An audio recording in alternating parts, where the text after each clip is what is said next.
In 2009, I moved back to the United States after several years of living abroad in Costa Rica.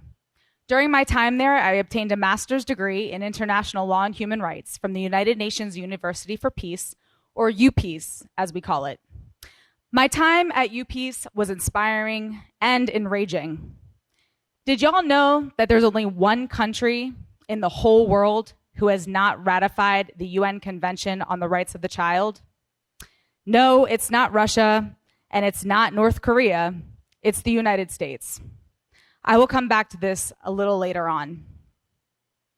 It took me a year to finish my master's thesis on the human rights abuses by the United States at the US-Mexico border. But I did it. And when I moved back to the United States, I finally knew what I wanted to be when I grew up. A teacher.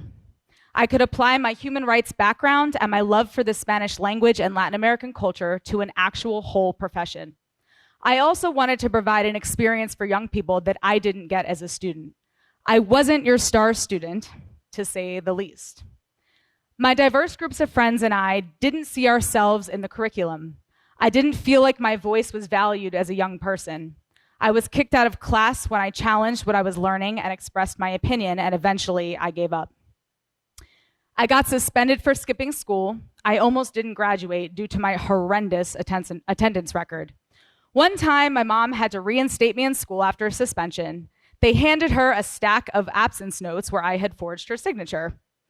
My mom went through them one by one. Not mine, not mine, mine, not mine. She missed a ton of them, though. I had practiced and perfected her signature. My poor mom, what I put her through. But I'm good now, Mom. I made it.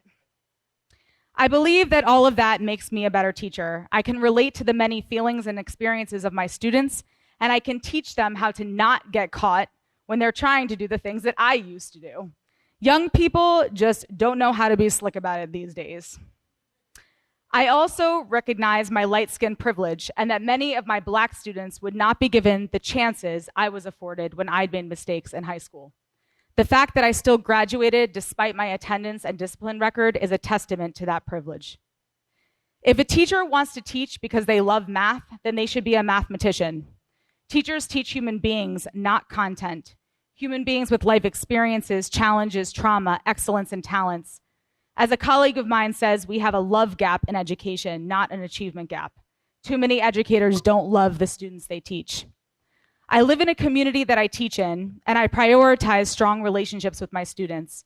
I know and love my students and their families. I know their challenges, their struggles, their strengths, and I know the needs of our community.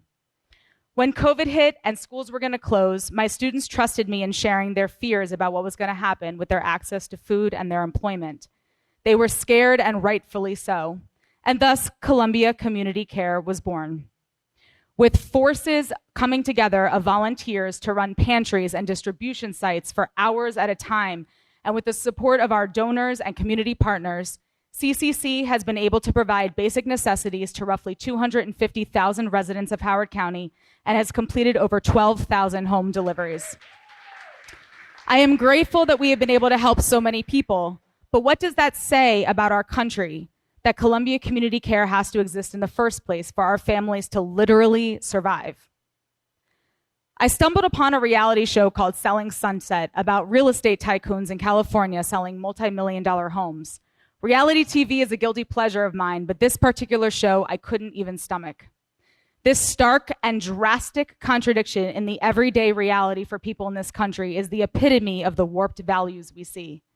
COVID did not cause the poverty, injustices, and inequities that Columbia Community Care families face. It just exacerbated them. We live in a country where we have yet to acknowledge the accumulated white generational wealth built on the backs and free labor of enslaved Black people, and we have yet to pay reparations to descendants of enslaved Africans. Many still believe in the bootstrap myth that if you just work hard enough, you will succeed and be rich, completely ignoring the effects of 400 plus years of systemic racism in this country, the inequities of access and opportunity, and those who gain their wealth off the exploitation and suffering of others. The way we treat children in society is a representation of the values of that society. The United States has not ratified the UN Declaration on the Rights of the Child, which is as clear of a picture as it gets. In a country where people can afford to buy $45 million homes, an organization like Columbia Community Care should not have to exist. Grassroots mutual aid organizations like CCC inspire us to unite in our efforts to better our world.